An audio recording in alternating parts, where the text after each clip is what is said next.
Reached my breaking point when my wife prioritized her sessions with her dom over our relationship and intimacy, leading me to consider divorce. My 32 male wife Fiona 30F and I have been married 5 years and started exploring kink and E&M a couple of years ago. We got really into shibari and have done some full suspensions as my skill level has increased. We have some CNC and light sensation play and flogging, but I have never been comfortable with impact play or more extreme pain play. Fiona met Tim 40 male at a kink event and they started doing scenes together. At first it was non-sexual, but that changed over time. Tim did things I couldn't and Fiona enjoyed the new experiences and they see each other once a week. In the 7 months they have been playing together it has gotten more extreme and is not only worrying me but it has affected our relationship and our intimacy. For example, 1. We made plans to go to a kink convention in another city, hotel, pre-registered for a pricey shibari class. We get there and are checking things out when we run into Tim and he just happened to bring her collar. She wanted to show him an exhibit and I reminded her we had a 2 p.m. class to go to. No problem, she said. She missed the class and didn't show up till 7 p.m., still wearing her collar which has a lock on it. He took it off the next morning before he left. 2. The two of us were invited to a pool party and I asked if she could refrain from getting marked up before the party. The Thursday before the party she came home with her breasts and legs heavily bruised. No way a swimsuit could hide those marks. We ended up not going after some heated words. 3. In June, the day after she came back from his house we were cuddling and I tried to finger her on the couch and she was spotting blood and extremely tender. She ended up at the doctor and she had 2 small vaginal tears and a larger one deeper inside that almost needed sutures. The doctor said no sex for 4 weeks and if the bleeding didn't stop they would have to suture it. This caused a major fight when I said she needed to not see Tim for at least 4 weeks or until she healed completely. It was closer to 5 before we could have sex again. Final straw was 2 weeks ago. We had a Vegas getaway planned complete with show tickets to one of her favorite artists. Once again I asked she not have a bunch of bruises before the trip and be able to have some intimate time while we were gone. I don't know if they did it on purpose but she had several marks that would be visible on the trip. I told her the day before the trip I had reached the breaking point and something had to change. I told her I was going to Vegas alone since she had ignored my request. She was mad but didn't argue much and I blocked her number during the trip. In June I put my foot down when she wanted to wear her day collar on one of our date nights. I ended up telling her if she wore it around me I would cut it into little pieces. We have had several discussions about boundaries and how unhappy I've been since at least 3 days a week she doesn't want intimacy due to her sessions with Tim. She has argued that it is all consensual and she enjoys the sessions so much. I have asked that she limit their sessions to every other week and that we see a counselor to work through our/my issues but she refuses to consider it. We never had a veto agreement in our relationship but I am thinking using a veto on Tim. Some friends of mine have discouraged me from giving her an ultimatum like that. I guess I could phrase it like I can't be in a relationship where my feelings and needs are ignored like this either way. As much as it would hurt I can't live this way anymore. If it means splitting up then I am at that point. I know if I draw a line in the sand I have to be prepared to follow through. I just had a talk with my lawyer this morning to go over my options and get a roadmap if I decide this is my only option. I love my wife but this is just tearing me apart. I hope she feels the same and we can fix this. FYI, I have another partner I see 2 to 3 times a month so this isn't a one-sided arrangement. Formatting on my iPad blows. I will clean it up when I get home. Update 1. Fiona and I had a long talk tonight. She sat and heard me out for the most part. I tried to make it about how I was feeling and what I felt was missing in our relationship. Fiona actually apologized and said she was still very much in love with me and cared a lot about our marriage and would make an effort to be more mindful of my needs and feelings. But, said she would not allow me to dictate the terms of her relationship with Tim as it is also very important to her. I said I couldn't see the two relationships being compatible, especially from my point of view. Things went downhill from there. I finally said we needed to separate for a while until we could figure out if we wanted to work on saving the marriage or simply call it quits. I suggested she go stay with a friend or relative while we thought this out. Her response was to call my bluff, saying she wasn't going to let me manipulate her into giving in to my demands. She wasn't leaving and said I had no intention of divorcing her. I told her I had already spoken with an attorney and was deadly serious, which she called BS on. She grabbed some things and went into the guest room and shut the door. Crap will hit the fan tomorrow as I am following instructions from my lawyer. I transferred the money from the checking account into a different account and then called the debit and credit cards in as lost and had them issue new cards with new account numbers. They said it would take 6 to 8 business days for our new cards to arrive. I also changed all the passwords on our accounts. Tomorrow I plan to get a storage unit and start moving some of my things out of the apartment. And of course, call the lawyer and give the green light to have Fiona served. She doesn't carry much cash so I should be getting a call early tomorrow after she leaves. I'll be leaving before she does for work tomorrow so I will miss her reaction if she decides to wear her day collar, which is in 3 pieces now.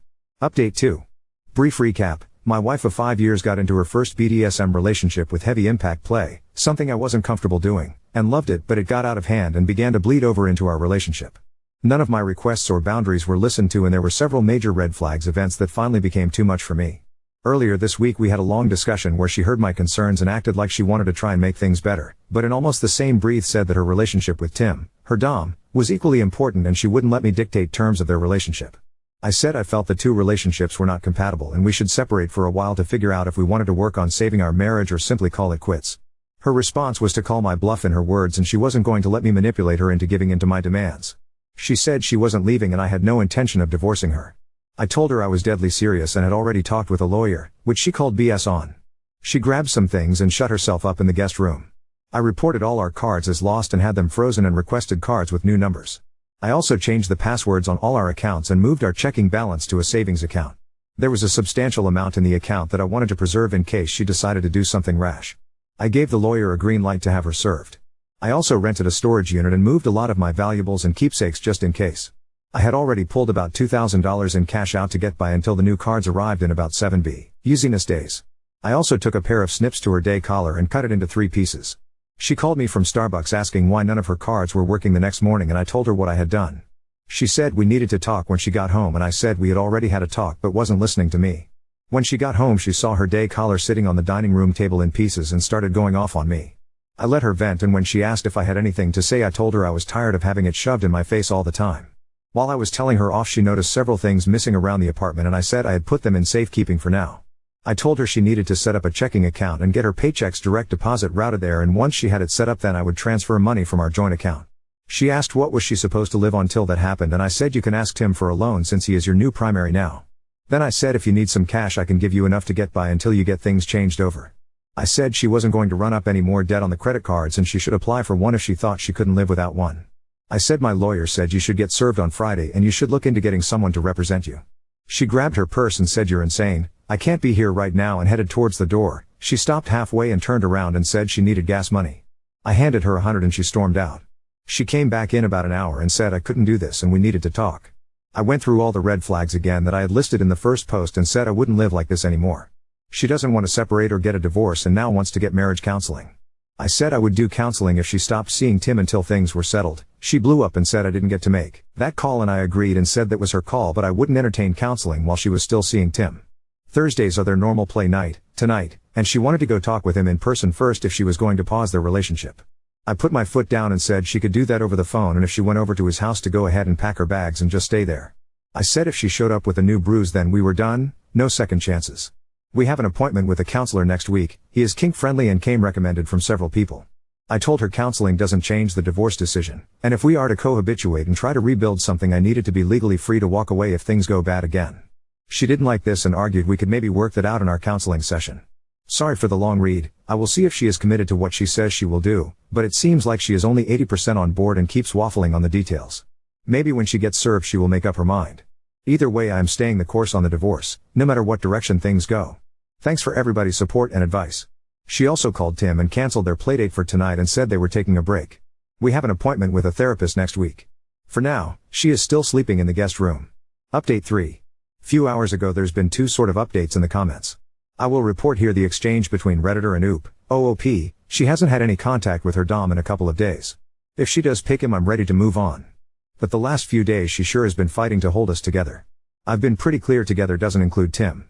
Redditor, did she receive the divorce papers? What was her reaction? She thought you were bluffing. Wondering how she reacted when she actually had the documents in her hand if it finally hit home? Also curious what Tim's reaction is to all this. Is he genuinely upset that he caused this rift or is he so self-absorbed that he doesn't give a shit as long as he has a sub to punish? OOP, she got served Monday afternoon at work. It was extremely embarrassing because she was with a bunch of her colleagues and it was obvious after she opened the package. I think she already knew that I was serious but being served was like getting ice water dumped on your head. Tim has actually reached out to me through my bunny, he gave her a card with his number on it and asked her to have me call him. Both my wife and I both had blocked him on our phones recently. Redditor, are you planning on calling him? OOP, eventually, but not right away. If he reaches out again to see if she delivered the message I will probably. Redditor, I imagine you don't have any clue what his disposition in this, whether his motivation is to be supportive or confrontational. For example, OOP, from the way he reached out I would say definitely not confrontational, plus it would paint him in a bad light in the community. Most of the events around here are invitation only and he wouldn't want to get blacklisted. Other than that, I don't know if he is trying to be supportive and actually cares about preserving my wife's relationship with me or if he just wants access to his sub again. Edit, formatting update 4. And then this, Redditor, You mentioned having an appointment with a kink-friendly counselor this week. Have you gone yet, and if so, how'd it go? OOP, they had a hard time staying neutral after hearing all the details. My wife had a lot of hard questions thrown at her. Some of the answers were both surprising and hurtful. We each have 2 letters to write to each other about how we are feeling and another about where we see our relationship going and what we want out of it. My wife was very quiet on the way home, and we haven't talked much today about it. And this, Redditor, wait, so did she ever apologize for those 3 big red flags? Does she understand what she did wrong now? And that first one, how the hell did she justify that to me? That one seems insane, shows up late and with a collar and can't/refuses to take it off for the rest of the day? How the hell did she ever think that was okay? Edit. Also, did you ever have her read these threads and the replies? OOP, first, she does not do Reddit and has no clue I have shared this with anyone other than a few friends. She did apologize for missing the class we had signed up for, said they lost track of time and was visiting with friends. What has really upset me was leaving the collar on was her idea. This came out in therapy the other night. She liked walking around in her collar and didn't realize it was going to ruin things in my eyes. She kind of blew off the pool party incident as it being my problem. But the tears she admitted fault in for not being responsible and saying something to stop before the damage happened. Overall, she knows I have a right to be angry but doesn't think we need to divorce over it. She says she is willing to compromise and make things right again. Edit. Formatting update 5. A lot to unpack and respond to, but I'll try to keep it short. Tim has reached out to me twice now, so I had a decent conversation with him today. I voiced some of my concerns and things I felt he disrespected by doing. He apologized for the incident at the kink event but didn't realize I didn't know he was attending as well.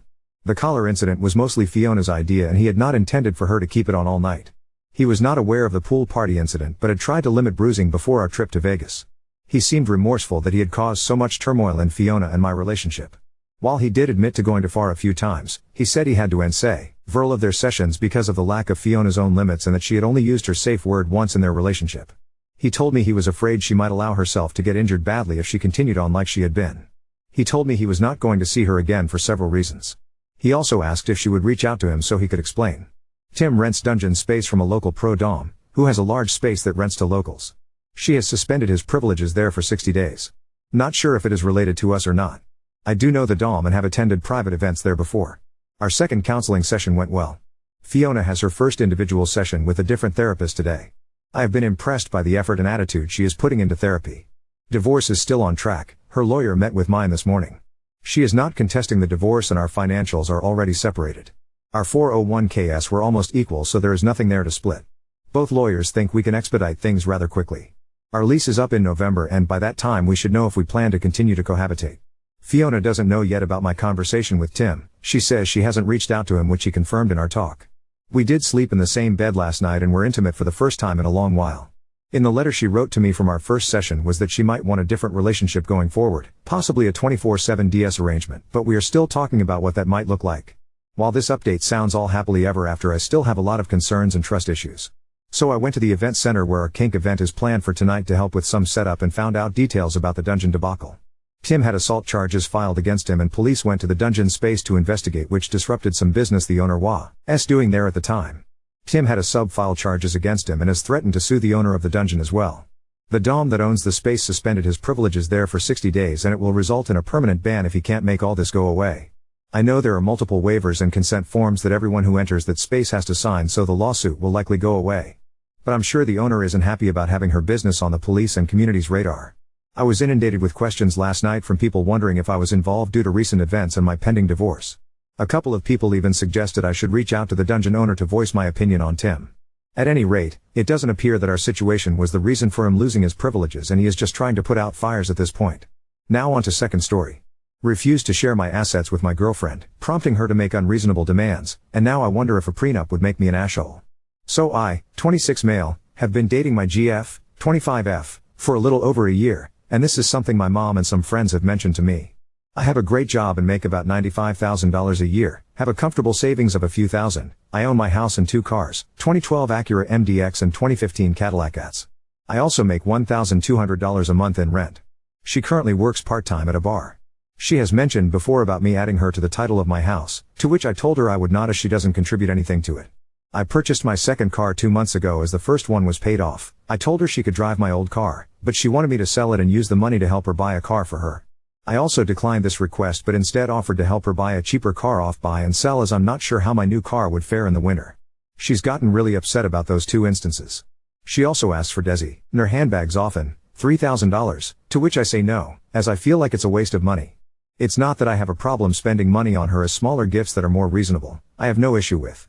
I don't plan on marrying her anytime soon, but would I be an asshole for asking her to sign one if we ever got married? Edit 1, I'm also not sure if this is really an 8th question, but if you know somewhere better to post this, please let me know. Edit 2, fixed punctuation. Update 1. Hey, so I was planning on doing this conversation with my girlfriend on Saturday, when neither of us need to worry about work. This is gonna be a bit longer than my original as well. Also, to the people who were saying that I'm not as rich as I think I am, I know damn well I'm not rich by any stretch of the imagination. The things I listed were to give an example as to how far out some of her requests have been. I got home at around midnight and she got home around 3:30 a.m. after her shift at the bar. She wasn't in the best of moods and started to say how things aren't like they were before.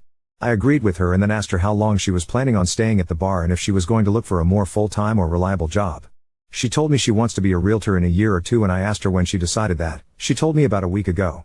I wasn't trying to pressure her, but I asked her what steps she needed to take in order to make it happen. She didn't give me a full answer and just mentioned that she was talking to a lady who worked as a realtor who was at the bar a few weeks ago. I told her I was happy she had a goal that she was aiming for. She then said she wanted to buy an apartment herself next year. As she wants to live by herself for a bit, I asked her how she was going to manage getting it and she asked if I'd help her. I asked her just as an estimate if I was to help what percentage I would be contributing and she said about 80. This is where things started to take a turn. I said I don't think that would be fair, as she decided to sell it the money would go 50-50. She didn't have anything to say to that, so I asked her, if you went out on your own and purchased that apartment, used all the money you worked for, and then I came in, married you and left, how comfortable would you be selling it? She said she wouldn't be comfortable with it. I tried to explain that's how I felt with some of the things she's mentioned to me. She told me the guy is supposed to provide, and while I don't disagree with the statement, I thought back to a lot of comments on my last post of some ladies who were saying they make more than their husband, and they were for the idea of the prenup, not because he couldn't provide but as asset protection. I also told her that some of her previous comments, such as being on the deed to my house, and me selling my car to buy her one, made me uneasy. She told me I was lying about the car, because she corrected me and said she asked me to trade it in for a new car for her. This is where I asked her, what do you think of a prenup agreement for if we get married? She started crying, saying I didn't trust her and that I was already planning on leaving her if that's what I had in mind. I told her that's not the case, we can both have one. I used a lot of examples people mentioned to me recently, such as her winning the lottery, getting a great job, or receiving an inheritance. It is protection for both of us. She didn't say anything to what I said, instead just looked away and said I'm all by myself again. She was still crying. She asked if I would have asked someone who made more money than her to sign one as well. I told her I don't think I'd get married without one at this point. I brought up how the number one reason for divorce is rooted to finances and we don't see eye to eye on anything in that field. She asked what I meant. I asked her how much she's seen me spend on myself in the last year and, after a minute of thinking, she said almost nothing. I asked her if she has a closet and drawers filled to the point they don't close or open right of clothes, why she kept wanting new ones. She told me it's for her mental health, then asked me if I even cared about her mental health. I told her I did immensely, as I hate seeing her sad, but also told her that spending money to try and make yourself happy is a temporary fix and it will be a repeating cycle. This was close to 6:30 a.m. and she told me that I should get some rest before work, as I leave at 1 to drive to work. So the conversation ended there and we both tried to sleep. I left out one topic from our conversation that was prevalent in my previous post about intimacy. We did discuss it though. We talked more after I woke up around 9 Saturday. I'll bring grabbing my stuff from her place and we'll be going our separate ways. Thanks to everyone's opinion who commented on my previous post. I know I might not have handled the situation perfectly, but this conversation with her was probably the hardest talk I've ever had to have.